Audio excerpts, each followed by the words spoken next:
Hey student, welcome once again to your online classes. बच्चों, इस वाले वीडियो में हम एक्सरसाइज 2B का क्वेश्चन नंबर 5, 6 और 7 आपको सॉल्व करना सिखाएंगे। और हमेशा की तरह आपको बता दूं कि जो मैंने प्रीवियस वीडियो बनाए हैं इस चैप्टर के, इस एक्सरसाइज के, या फिर जो मैं नेक्स्ट वीडियो बनाऊंगा एक्सरसाइज 2C का, उन सभी का लिंक आपको नीचे डिस्क्रिप्शन बॉक्स में मैं दे दूंगा। वहाँ से जाकर के आप अपने सारे डाउट्स क्लियर कर सकते हो। यानी कि आपको बार बार सर्च करके परेशान होने की जरूरत नहीं है। अगर आप इस वाली वीडियो को देख रहे हो तो इस वाली वीडियो के लिंक में नीचे में डिस्क्रिप्शन में आपको सारे चैप्टर्स के लिंक मिल जाएंगे। ठीक है, इस वाले चैप्टर के तो मिल ही जाएंगे, बाकी जो मैंने बना दिए वो तो मिल जाएगा, जो नहीं बनाया हूँ उसको मैं आपको बाद में डिस्क्रिप्शन में प्रोवाइड करा दूंगा। तो आइए स्टार्ट करते हैं और सॉल्व करते हैं। सबसे पहले क्वेश्चन नंबर 5। तो 5 में क्या दिया हुआ है, right each of the following number in standard form. ये जो हमारे डेसिमल वाले नंबर है ना, इनको स्टैंडर्ड फॉर्म में लिख करके दिखाइए। ठीक है, तो अब आइए इस टाइप से जब नंबर्स आ जाते हैं तो उनको कैसे डेसिमल फॉर्म में लिखना है, यानी स्टैंडर्ड फॉर्म में कैसे लिखना है, वो मैं आपको सिखा देता हूँ। उसके बाद सेम उसी टाइप से क्वेश्चन है क्वेश्चन नंबर 6 में, यहाँ पर भी वही काम करना है। इसको भी हमको स्टैंडर्ड फॉर्म में ही लिखना है, लेकिन क्या करना है कि ये हमें क्वेश्चन वर्ड में दिया है, यानी कि वर्ड प्रॉब्लम टाइप से बना करके दिया हुआ है। माइक्रोन का साइज दिया गया है, बैक्टीरिया का दिया गया है, थिकनेस ऑफ पेपर बताया गया है। तो सभी क्वेश्चन सेम टू सेम ही सॉल्व होंगे, बस आपको एक बार सीखना है, उसके बाद आपसे सारे क्वेश्चन सॉल्व हो जाएंगे। तो आइए स्टार्ट करते हैं और इसका कॉन्सेप्ट समझते हैं। सबसे पहले देखो, ये हमारा फर्स्ट नंबर का क्वेश्चन है। यहाँ पर हमारे पास कितना दिया है, 0 पॉइंट, फिर 30 है, और 1 नंबर में हमारे पास 6 दिया हुआ है यहाँ पर। तो अब क्या करना है आपको, इसको चूँकि हमको स्टैंडर्ड फॉर्म में लिखना है तो सिंपल तरीके से आप इसको क्या करेंगे, ये 6 हो जाएगा, और डिवाइड में हमारे पास कितने डिजिट हैं डेसिमल के बाद, तो 1 2 3 और 4 डिजिट है ना। तो यहाँ पर हम क्या करेंगे, 1 2 3 4 इस तरीके से ऐसे लिख देंगे। यानी कि आप अगर आप चाहो इसको सॉल्व करके भी देखोगे तो क्या होगा, यहाँ पर हमारे पास नीचे में 4 0 आ गया है, इसका मतलब कि 1 0 की वजह से यहाँ पर एक डेसिमल लग जाएगा, और 3 0 और है तो हम क्या करेंगे, 3 0 बढ़ा देते हैं और डेसिमल लगा लेते हैं। ये सब आपने देखो क्लास 6 और 7 में पढ़ रखा है डेसिमल वाले चैप्टर्स में। तो इसको हम इस तरीके से लिख सकते हैं। अब उसके बाद अब इतना ही आपको नहीं लिखना है, इसको चूँकि हमको स्टैंडर्ड फॉर्म में लिखना है, तो ये हमारा कितना हो जाएगा, 6 डिवाइड में 10 टू दी पावर में 4 हो जाएगा, क्योंकि नीचे में हमारे पास 4 0 है। अब हमने एक फॉर्मूला पढ़ा था पिछले वाले एक्सरसाइज में, एक्सरसाइज 2 में, कि जब कभी भी किसी भी नंबर के पावर में -n रहता है तो वो नंबर क्या हो जाता है, ठीक है, सॉरी n रहता है तो वो नंबर, या फिर -n रहता है, ठीक है, -n से स्टार्ट करते हैं। सिंपल जो हमारा फॉर्मूला था उससे आपको मैं समझा देता हूँ पहले, कि -n रहता है तो वो नंबर 1/a के पावर में इस तरीके से हो जाता है, और ये जो -n रहता है वो प्लस में बन जाता है। उसी तरीके से जब हमारे पास ये डिनोमिनेटर में है ना 10 टू दी पावर 4, तो उसको हम क्या करेंगे, उसको न्यूमरेटर में ले जाने के लिए, यहाँ पर देखो ये डिनोमिनेटर में आ जाता है साइन चेंज होने के बाद। उसी तरीके से यहाँ पर भी अगर हम इस प्लस के साइन को +4 जो है उसको -4 अगर बना देते हैं तो ये नीचे से ऊपर चल जाएगा, यानी कि इस तरीके से हो जाएगा। ये हो जाएगा 6 × 10 टू दी पावर -4। ये होगा इसका फाइनल आंसर। और ये कहाँ से आया, ये इस फॉर्मूला के थ्रू आया है। अब आगे वाले क्वेश्चन में आपको और अच्छे से समझ में आएगा कि ये जो माइनस है ना, ये कहाँ से आता है। जैसे हम क्वेश्चन नंबर 2 बनाते हैं उसमें और अच्छे से आपको डिटेल में समझ में आएगा। जितने आप क्वेश्चन सॉल्व करते जाओगे उतने आपके डाउट क्लियर होते जाएंगे। जैसे 0 पॉइंट, उसके बाद कितने 0 है यहाँ पर हमारे पास, 3 0 और 3 6 0 है टोटल। तो 1 2 3 4 5 6 0 हमने लिख लिया, और उसके बाद फिर 83 लिखा हुआ है। तो आपको क्या करना है, सबसे पहले तो इसको 83 बनाना है पूरा पूरा, ठीक है। और उसके बाद फिर डिवाइड में हमारे पास टोटल कितने नंबर थे, तो ये 6 0 है, और उसके बाद ये 2 और है, तो 6 और 2 कितने हो गए हमारे पास, 8 हो गए। तो नीचे में आप चाहो तो यहाँ पर डायरेक्ट ही लिख सकते हो। जैसे मैंने यहाँ पर कितना लिखा था, 4 0 लिखा था ना, लेकिन अब बार बार 0 0 आ रहा है, तो आप 8 0 ना लिख करके 10 के पावर में 8 डायरेक्ट इस तरीके से लिख लो। समझ में आ गया बात। तो अब यहाँ पर हमारे पास 83 आया है, लेकिन स्टैंडर्ड फॉर्म होता है उसमें क्या होता है, डेसिमल लगता है, फर्स्ट वाले डिजिट के बाद डेसिमल। तो यहाँ पर हम क्या करेंगे, इसके बाद यहाँ पर डेसिमल लगा देंगे, तो ये इस तरीके से बन जाएगा हमारा कुछ 8 पावर 3 है ना, सॉरी 8.3 हो जाएगा हमारा, और इसका मल्टीप्लाई हो जाएगा 10 के पावर 1 से। समझ आ गया बात, क्योंकि यहाँ पर हमने क्या किया है, 1 डिजिट के बाद डेसिमल लगा दिया है। अब सिंपली आप कुछ नहीं करेंगे, नीचे में हमारे पास 10 के पावर में 8 है, तो यहाँ भी 10 के पावर में 1, यहाँ 10 के पावर में 8। तो ये क्या हो जाएगा, पावर जब सेम होते हैं, सॉरी नंबर जब सेम होते हैं पावर अलग अलग होता है, और जब हमारे पास डिवाइड में होता है तब हमने क्या फॉर्मूला पढ़ा था कि पावर्स आपस में सब्ट्रैक्ट हो जाते हैं। तो उसी तरीके से यहाँ हो जाएगा हमारा 8.3 हो जाएगा, मल्टीप्लाई में 10 के पावर में 1, और माइनस में ये वाला 8 हो जाएगा। तो इसका आंसर हो जाएगा हमारा फाइनली 8.3 मल्टीप्लाई 10 के पावर में -7। इस तरीके से देखा कितना सिंपल था ये वाला क्वेश्चन। अब इसी तरीके से आपको क्या करना है, ये जो हमारा 3rd नंबर का क्वेश्चन है वो भी सॉल्व कर लेना है। यहाँ पर हमारे पास टोटल कितने नंबर्स हैं, सबसे पहले देखो ऊपर में कितना है नंबर, 534 है, तो हम यहाँ पर लिखेंगे 534, ठीक है। डिवाइड में अब कितना हो जाएगा, ये हमारे पास टोटल इधर 7 0 है, 1 2 3 4 5 6 और ये 7, और ये तीनों मिलाकर कितना हो जाएगा, 8 9 और 10। तो हम नीचे में क्या कर देंगे, 10 के पावर में 10 लिख देंगे इस तरीके से।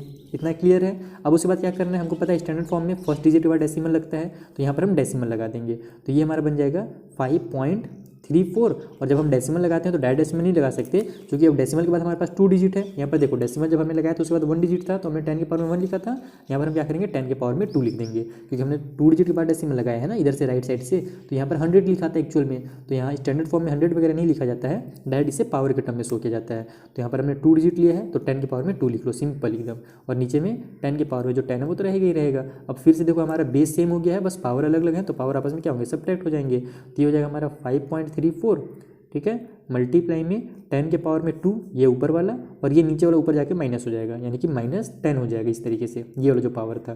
तो ये हमारा हो जाएगा 5.34 मल्टीप्लाई में 10 के पावर में 10 में से 2 माइनस हो तो 8 आ जाएगा, लेकिन बड़े वाले नंबर में क्या है, माइनस का साइन है, तो साइन यहाँ पर माइनस का आ जाएगा, और यही होगा इसका आंसर।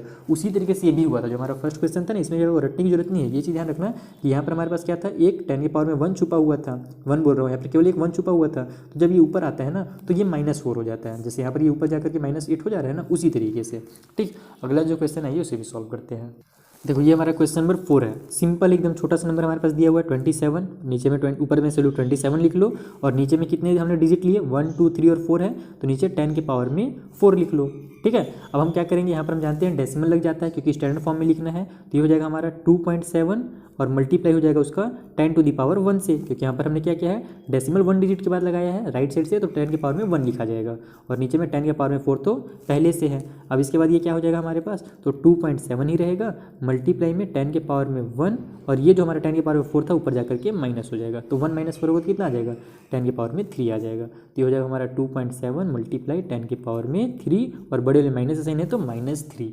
ये हो गया हमारा क्वेश्चन नंबर 4 भी सॉल्व।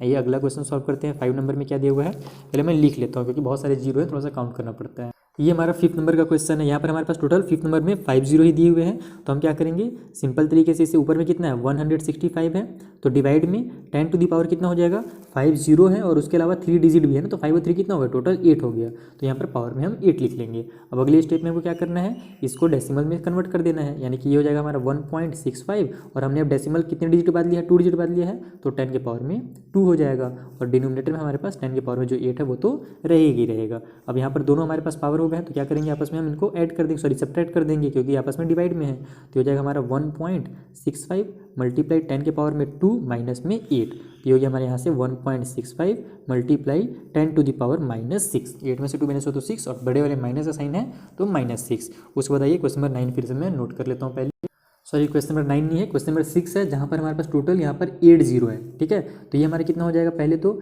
689 डिवाइड में 10 टू दी पावर 8 पे 0 था, और उसके अलावा 3 नंबर और है, तो 8 और 3 कितना हो जाएगा 11, तो 10 टू दी पावर 11, यानी कि ये चीज़ आपको ये ध्यान नहीं देना है ना कि जीरो कितने, आपको ये ध्यान देना है कि डेसिमल के बाद कितने डिजिट हैं टोटल, तो टोटल 11 डिजिट थे, इसलिए पावर में 11 लिखा जाएगा। उसके बाद ये हो जाएगा हमारा 6.89, और अब हमने डेसिमल कितने डिजिट बाद लिया है, 2 डिजिट के बाद लिया इधर से, तो मल्टीप्लाई 10 के पावर में 2 हो जाएगा, और डिनोमिनेटर में ये तो रहेगा ही रहेगा 10 के पावर में 11, फिर से ये सेम हो गया 10 तो बस आप सब्ट्रैक्ट कर दो, तो ये हो जाएगा 6.89 मल्टीप्लाई 10 के पावर में 2, और ये माइनस में 11, तो हो जाएगा 6.89 मल्टीप्लाई 10 के पावर में कितना हो जाएगा, 11 में से 2 माइनस हो तो 9, और ये हो जाएगा -9, क्योंकि बड़े वाले नंबर में जो है माइनस का साइन है। तो ये हो गया हमारा question number 5 completely solve. 6 number भी सेम टू सेम है, यहाँ पर हमें माइक्रोन यानी कि एक हमारा यूनिट होता है वो दिया हुआ है, जो आपको दिखाता हूँ मैं। सबसे पहले हमारा 6 नंबर में सेम वही क्वेश्चन है, 1 माइक्रोन, ठीक है, इक्वल टू कितना दिया हुआ है, तो 1 बाई में कितने जीरो, 1 2 3 और 3 6, यानी कि 10 लाख होगा, 1 2 3 और ये फिर 3 जीरो, और क्योंकि 1 लाख में 5 जीरो होते हैं तो 6 यानी कि 10 लाख होगा, यानी कि 1 माइक्रोन इक्वल टू 1 बाई इतना मीटर होता है। अब इसको क्या करना है, स्टैंडर्ड फॉर्म में लिखना है, तो यहाँ पर हम लिखेंगे सिंपली स्टैंडर्ड फॉर्म, ठीक है, और स्टैंडर्ड फॉर्म लिखने के बाद क्या करना है आपको, इसको डिवाइड के फॉर्म में लिख दो, यानी कि ये हो जाएगा हमारा 1, और यहाँ पर 6 जीरो है तो 10 के पावर में 6 आ जाएगा, और चूंकि 10 के पावर में 6 आ गया है तो ये बन जाएगा हमारा 1 मल्टीप्लाई 10 के पावर में -6, क्योंकि डिवाइड में था ये 6 तो ऊपर जाएगा तो ये -6 हो जाएगा, और ये किस चीज़ में निकल जाएगा, हमारा मीटर में निकल जाएगा। ये हो गया इसका आंसर। देखा कितना सिंपल था, अगर आप ये 5th नंबर वाला समझ गया हो तो ये तो कुछ नहीं है उसके सामने, ये उससे भी ईजी तरीके से बन जाएगा। जैसे अगला वाला देखो, साइज ऑफ हमें बैक्टीरिया दिया हुआ है, बैक्टीरिया का साइज, ठीक है, तो यहाँ पर लिख लेंगे हम साइज ऑफ बैक्टीरिया, ठीक है, तो बैक्टीरिया का मेरा साइज कितना दिया हुआ है, 0 पॉइंट कितने जीरो लगे हुए हैं, 336, तो यहाँ पर 1 2 3 4 5 6 और ये 4 लिखा हुआ है, उसके बाद ये मीटर में दिया हुआ है। ठीक है, तो सिंपली आपको पहले की तरह ही कर लेना है जैसे हमने वहाँ पर किया था। यहाँ पर हमारे पास 4 लिखा जाएगा सबसे पहले तो, और डिवाइड में हमारे पास 6, ये हो गया 0 और ये 1 7, तो 10 के पावर में हो जाएगा 7। और अगले वाले स्टेप में सिंपली ये हो जाएगा 4 मल्टीप्लाई 10 के पावर में -7 मीटर। ये हो गया बैक्टीरिया का साइज हमारा, यानी कि जो नीचे में 7 था वो ऊपर जाएगा तो -7 हो जाएगा। अगला थर्ड नंबर का क्वेश्चन देखते हैं, ये क्या है। तो पेपर का थिकनेस दिया हुआ है, तो थिकनेस कितना है पेपर का 0.03 मिलीमीटर दिया हुआ है। ठीक है, यहाँ पर मैं स्टेटमेंट नहीं लिख रहा हूँ, डायरेक्ट इसको सॉल्व कर लेते हैं। तो 0.03 मिलीमीटर यानी कि ये हो जाएगा हमारा 3 में, ये हमने कितने डिजिट है हमारे पास, डेसिमल के बाद 2 डिजिट है, तो 10 के पावर में 2 हो जाएगा। अब इसको आप सिंपली सॉल्व कर दो, तो ये हो जाएगा हमारा 3 और फिर मल्टीप्लाई में 10 के पावर में -2। ठीक है, इस तरीके से। और हमें ये स्टार्टिंग में मिलीमीटर में दिया हुआ था, तो आंसर को आपको मिलीमीटर जरूर लिख लेना, नहीं तो इसमें भी मार्क्स कट जाते हैं। अगर आप यूनिट नहीं बताओगे ना कि वो किस यूनिट में है, तो मार्क्स में कट कर दिया जाता है। चलिए अभी हमारा क्वेश्चन नंबर 6 तक। अब 7 नंबर में वही क्वेश्चन है, बस जो हमने यहाँ पर अभी स्टैंडर्ड फॉर्म में लिख रहा था, इसी को हमको क्या करना है, उल्टा कर देना है और यूजुअल फॉर्म में कर देना है। तो आइए उन क्वेश्चन को सॉल्व कर लेते हैं। देखो ये 7 नंबर का हमारा फर्स्ट क्वेश्चन है, इसे क्या करना है, अब ये स्टैंडर्ड फॉर्म में पहले से लिखा हुआ है, इसे यूजुअल फॉर्म में करना है। तो एकदम सिंपल है, ये भी आपको बस एक बार समझना है। देखो ये हो जाएगा हमारा 2.06। ठीक है, एक एक स्टेप करते हुए चलते हैं। 10 के पावर में -5 है, इसका मतलब ये क्या है कि 1/10 के पावर में 5 है। इसको हम इस तरीके से लिख सकते हैं ना, पावर में -5 है यानी कि उसको अगर हम लोग को +5 बनाना है तो वो 1/, हो जाएगा। ये हमने फॉर्मूला ही पढ़ रखा है पहले से ही। अब उसके अलावा ये हमारे पास 2.06 था, तो हम इसको क्या कर देंगे 206 बना देंगे और डिवाइड में इसको 10 के पावर में 2 लिख लेंगे। इस तरीके से लिख सकते हैं ना इसको। डिवाइड में 2 की पावर में 6 का मतलब क्या है, 10 की पावर में 2 का मतलब क्या है कि 100 होना। तो यहाँ पर हम चूँकि 2 डिजिट है तो हम डायरेक्ट उसको डिवाइड में 10 की पावर में 2 लिख लेंगे और मल्टीप्लाई में इधर 1/10 के पावर में 5 हो गया। तो ये हो जाएगा हमारा 206। ठीक है, डिवाइड में हमारा 1, ये भी 10 है, ये भी 10 है और दोनों आपस में मल्टीप्लाई में है, तो पावर्स आपस में ऐड हो जाएंगे इस तरीके से। ठीक है, 2 + में 5 हो जाएगा। तो हो जाएगा हमारा 206 डिवाइड में 10 और 2 कितना हो जाएगा, सॉरी 2 और 5 कितना हो जाएगा 7। तो 10 के पावर में इसको आप 7 लिख दो। अब इसके बाद क्या करना है कि चूँकि 10 के पावर में 7 आ गया है, तो हम इसको ऐसे लिख सकते हैं 206 डिवाइड में 10 और उसके बाद फिर 1 2 3 4 5 6 0। तो टोटल हमारे कितने 0 हो गए, 7 हो गए ना, 1 2 3 4 5 6 7 0 हो गया।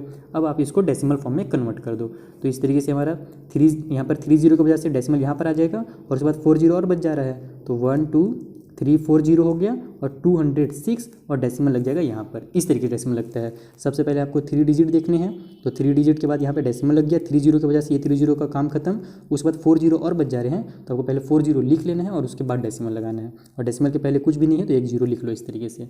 तो ये हो जाएगा इसका एकदम स्टैंडर्ड फॉर्म। ये हमारा फर्स्ट क्वेश्चन सॉल्व। जितने क्वेश्चन सॉल्व करेंगे उतना आपका डाउट क्लियर होगा। आइए सेकंड क्वेश्चन सॉल्व करते हैं। ये हमारा नेक्स्ट क्वेश्चन है, आइए इसे भी सॉल्व कर लेते हैं। सिंपली ये 5 है तो 5 का 5 ही रहेगा, मल्टीप्लाई में 10 के पावर में 7 है, माइनस में तो ये हो जाएगा हमारा 10 के पावर में 7 प्लस में, इस तरीके से। ठीक है, डिवाइड में हो जाएगा क्योंकि हम जानते हैं फॉर्मूला क्या है हमारे पास, ए के पावर में अगर ये देखो ये फॉर्मूला होता है ना, ए के पावर में अगर -n है तो वो हमारा 1/a के पावर में n हो जाता है, इस तरीके से। समझ आ रहा है ना, इसी फॉर्मूला को हम क्या करें यहाँ पर पुट कर दे रहे हैं। अब ये हो गया हमारे पास 5 × 1 कितना हो जाएगा, 5 × 5 हो जाएगा और नीचे में हमारे पास ये हो जाएगा 10। ठीक है, अब देखो यहाँ पर एक चीज़ और ध्यान रखना है आपको कि हम डेसिमल वाले फॉर्म में लिखते हैं, जब कभी हमारे पास नंबर आ जाता है तो उसे हम डेसिमल फॉर्म में लिखते हैं। तो ये हमारा क्या बन जाएगा 5 और नीचे में 7 है, तो यहाँ पर आप डायरेक्ट इसको 7 पे 0 लिख लो, 3 4 5 6 और ये 7 0 इस तरीके से हो गया। और ये हमारा सिंपली सॉल्व हो जाएगा ये, क्योंकि देखो इधर हमारे पास पहले से 3 डिजिट थे तो हमको डेसिमल लगाना पड़ा था, तो 2 डिजिट और हमारे पास बढ़ गए, यानी कि यहाँ पर 10 के पावर में 2 हो गया तो प्लस माइनस करना पड़ा था। लेकिन यहाँ पर हमारे पास कुछ है ही नहीं, सिंपल यहाँ पर 5 है, केवल एक ही डिजिट है, तो आपको कुछ डेसिमल वगैरह नहीं लगाना, केवल इस तरीके से बनाना है। और उसके बाद फिर ये हमारे पास टोटल 7 0 हो गए हैं, तो 1 0 की वजह से यहाँ पर एक डेसिमल लग जाएगा और उसके बाद 6 0 और हमारे पास बच जा रहे हैं, तो 6 0 उतार दो, 1 2 3 4 5 6 और उसके बाद 5 लिख लो और फिर यहाँ पर डेसिमल लगा दो, इस तरीके से। 1 0 की वजह से ये नंबर का काम हो जाएगा। देखो 1 0 रहता है तो एक नंबर का काम होता है, ठीक है। जैसे यहाँ पर हमारे पास 3 0 था तो 3 नंबर से काम कंप्लीट हो गया था, उसी तरीके से यहाँ पर 1 0 से 1 नंबर का काम कंप्लीट हो गया। उसके बाद कितने 0 बच गया, 6 0 और बच गए, तो 6 0 आपको लगाना है और उसके बाद फिर डेसिमल लगा करके 1 0 और लिख लेना है, क्योंकि डेसिमल के बाद कुछ ऐसे छोड़ा नहीं जाता है, वहाँ पर कुछ और कुछ लिखा जाता है तो कुछ मतलब कि 0 लिखा जाता है। तो ये होगा इसका स्टैंडर्ड फॉर्म। आइए थर्ड नंबर क्वेश्चन सॉल्व किया जाए। This is our third number question. आइए इसे भी सॉल्व कर ले। 6.82 हो जाएगा ये, ठीक है। मल्टीप्लाई में 1/10 के पावर में 6 लिखा जाएगा। अब यहाँ पर हमको इससे भी चेंज करना है, तो ये हमारा कितना हो जाएगा 682 डिवाइड में, यहाँ पर हमारे पास डेसिमल के बाद 2 डिजिट हमने हटा दिया, यानी डेसिमल को हमने 2 डिजिट बाहर कर दिया, यानी कि 10 के पावर में 2 लिखा जाएगा। और इधर मल्टीप्लाई में 1/10 के पावर में 6 है ही। अब ये दोनों क्या होंगे, आपस में ऐड हो जाएंगे, तो ये बन जाएगा हमारा 682 डिवाइड में 10 to the power 2 प्लस में 6। तो हो जाएगा 682 डिवाइड में 10 टू द पावर में 8। अब सिंपली आप इसको चाहो तो देखो बार बार जब बहुत ज़्यादा जब जीरो हो जाता है ना, 8 पे जीरो हो गया है तो अब आप 8 जीरो मत लिखो, क्या करो जैसे मैंने यहाँ पर 6 जीरो था तो मैंने लिख लिया, 7 जीरो फिर भी लिख लिया, अब 8 जीरो आ गया, हो सकता है अगली बार 10 जीरो आ जाए, 9 जीरो आ जाए। तो जब बहुत ज़्यादा जीरो लिखना रहता है ना तो आप मत लिखा करो, जैसे यहाँ पर भी आप 7 जीरो या 6 जीरो नहीं लिखते ना तो भी काम चल जाता है। आप इसको डायरेक्ट डेसिमल में कन्वर्ट कर दो। यहाँ पर पावर में 10 है, सॉरी 8 है, इसका मतलब क्या हुआ कि हमारे पास 8 जीरो है, तो हमारे पास कितना ऊपर में 3 डिजिट है, तो पहले तो हम यहाँ पर 682 लिख लेंगे, तो 8 में से हमारा 3 डिजिट हो गया खत्म, यानी कि 3 जीरो हो गया हमारे पास साफ। तो कितने जीरो बच गया, 5 जीरो और बच गया है, तो यहाँ पर आप सिंपली 5 जीरो उतार दो, 1 2 3 4 और ये 5 और उसके बाद डेसिमल लगा दो, यही इसका आंसर हो जाएगा। देखो कितना सिंपल था, यानी कि आपको जरूरत नहीं है कि बार बार आप जीरो लिखो। अगर हाँ आप कंफ्यूज हो जाते हो कि हम कितना लिखें यहाँ पर, है ना, कितने डिजिट बार डेसिमल लगाए, तो फिर आप लिख सकते हो, वैसे कंफ्यूज होने वाला कोई बात ही नहीं है यहाँ पर, क्योंकि देखो पावर में 8 है, हमारे पास ऊपर में 3 डिजिट है, तो हम पावर में 8 का मतलब ही जानते हैं कि नीचे में हमारे पास टोटल 8 पे जीरो है, तो 3 जीरो की वजह से यहाँ पर काम कंप्लीट हो जाएगा इन तीनों नंबर का। उसके बाद हमारे पास 8 में से 3 जीरो जब कट हो जाएंगे तो 5 जीरो बचेंगे, तो बस उसी 5 जीरो को हमको लिख लेना और डेसिमल लगा देना है। तो डेसिमल के बाद कुछ नहीं है तो एक और जीरो लिख दो इस तरीके से, तो ये हो जाएगा इसका answer. Third number question solve. आइए 4 सॉल्व करते हैं। चलो हम यहीं पर बना लेते हैं फोर्थ नंबर, इतना पेज बचा हुआ है, इसको भी हम यूज़ कर लेते हैं ताकि इन्वायरमेंट को थोड़ा सा हम भी सेव कर लें। तो ये हमारे कितना हो जाएगा 5.673 है, तो इसको हम डायरेक्ट लिखते हैं इस बार ना, 5673 लिखते हैं और डिवाइड में हमने 3 डिजिट था हमारे पास डेसिमल के बाद, तो 10 के पावर में 3 लिख लेते हैं, यानी कि जो हमने यहाँ पर पहले डायरेक्ट नहीं लिख रहे थे, हम एक एक स्टेप करके लिख रहे थे, ये वाले स्टेप को मैंने यहाँ पर डायरेक्ट लिख दिया है। और मल्टीप्लाई में ये जो हमारा 10 के पावर में -4 था, तो ये हो जाएगा हमारा 1/10 के पावर में 4। आप डायरेक्ट भी लिख सकते हो, मैं यहाँ पर स्टार्टिंग में डायरेक्ट इसलिए लिख रहा था ताकि आपको थोड़ा सा कॉन्सेप्ट जो हो अटके मत, है ना, क्योंकि अगर कॉन्सेप्ट ही शुरू में क्लियर नहीं हो रहा है ना तो बहुत ज़्यादा दिक्कत हो जाता है। अगर डायरेक्ट में लिख देता शुरू में तो आपको समझ में नहीं आता कि सर ये कहाँ से आ गया, इसलिए मैं इसको पहले आपको 3 क्वेश्चन में बता दिया कि कैसे आपको लिखना है और उसके बाद यहाँ पर मैंने डायरेक्ट लिख दिया। अब इसको आप सॉल्व कर लो, तो ये हमारा कितना हो जाएगा 10 के पावर में 3 और 4 7 हो जाएंगे, तो ये बन जाएगा हमारा 5673। ठीक है, नीचे में आप ऐड करके लिखना इस तरीके से, मैं डायरेक्ट यहाँ पे 10 के पावर में 7 लिख दे रहा हूँ क्योंकि हमारे पास सोर्स जगह नहीं है ना, तो मैं इसको डायरेक्ट 10 के पावर में 7 लिख दिया। तो ये कैसे आएगा हमारा यहाँ पर ऐड होकर के आएगा, जैसे यहाँ पर 10 के पावर में 8 आया था ना ऐड होकर के, उस तरीके से 10 के पावर में 3 और 10 के पावर में 4 ऐड होकर के 10 के पावर में 7 आ जाएगा। अब हमारे पास यहाँ पर 10 की पावर में 7 है, इसका मतलब क्या हुआ कि हमारे पास नीचे में 7 पे जीरो लगे हुए हैं हमारे पास। ठीक है, तो ऊपर कितने डिजिट है 4 डिजिट है, 7 में से 4 माइनस कर दो, कितना बच गया 3 बच गया, यानी कि हम लिखेंगे 5673 और इधर 3 जीरो और लगा देंगे और फिर इधर लगाएंगे डेसिमल, क्योंकि हमारे पास नीचे में 7 जीरो था तो यहाँ पर ऊपर में 4 डिजिट है, तो 7 में से 4 जो जीरो रहेंगे वो इन 4 डिजिट का काम आ जाएंगे और उसके बाद 3 पे जीरो हमारे पास क्या रहेंगे और बच जाएंगे, तो उन जीरो को हमको लिखना है और उसके बाद फिर इधर डेसिमल लगा देना है। ये हो गया इसका स्टैंडर्ड फॉर्म। चलो एक आध क्वेश्चन और बता देता हूँ, 5 नंबर बता देता हूँ, 6 नंबर आप खुद से बनाना। ठीक है, एक आध क्वेश्चन आपके लिए बचना भी तो चाहिए, नहीं तो पूरा पूरा तो आप मेरे ही छाप करके लिख दोगे तो फिर वो रट्टू तोता हो जाओगे। रट्टू तोता एकदम नहीं होना ना, केवल आप समझना है। अगर आपको एक दो क्वेश्चन नहीं समझ में आ गया होगा तो आगे का वीडियो एकदम मत देखना, अब इनको खुद से सॉल्व करने की कोशिश करना। ये हमारा 1.8 है, तो कितना हो जाएगा ये 18/10 हो जाएगा। ठीक है, और क्योंकि हमारे पास 1 डिजिट था तो 10 की पावर में 1 लिख सकते हैं हम इसे। उसके बाद फिर ये हमारा कितना हो जाएगा मल्टीप्लाई में 1 में 10 के पावर में 2 हो जाएगा इस तरीके से। तो ये हमारा कितना हो गया 18 और फिर मल्टीप्लाई में ये कितना आ जा रहा है 1 सेकेंड, हाँ ठीक है सही चल रहे हैं। ये हो जाएगा 10 के पावर में हमारे पास 3 हो जाएगा, 1 और 2 कितना हो जाएगा ऐड होकर के 3 हो गया। तो अब हमारे पास कितना हो जाएगा 18 के बाद इधर 3 जीरो है यहाँ पर नीचे हमारे पास, तो 2 डिजिट पहले से है तो 18 लिख लो और एक जीरो और लिख लो, तो हमारे पास 1 2 और 3 डिजिट हो गए। बस यहाँ पर अब डेसिमल लगा दो क्योंकि नीचे में 3 था और यहाँ पर ये 0, तो ये होगा इसका आंसर। देखो कितना सिंपल है, इसी तरीके से आपको भी सॉल्व करना है लास्ट वाले को, और मुझे पूरा यकीन है कि आप उसे आसानी से सॉल्व कर लेंगे। तो ठीक है, मिलते हैं नेक्स्ट वीडियो में जहाँ पर मैं आपको एक्सरसाइज 2C बता दूंगा और उसका भी लिंक आपको नीचे डिस्क्रिप्शन में मिल जाएगा। उसको भी आपको सर्च करके ढूंढने की जरूरत नहीं है, नीचे डिस्क्रिप्शन बॉक्स में जाइए, वहाँ आपको नेक्स्ट वाले वीडियो का लिंक मिल जाएगा। Thank you for watching.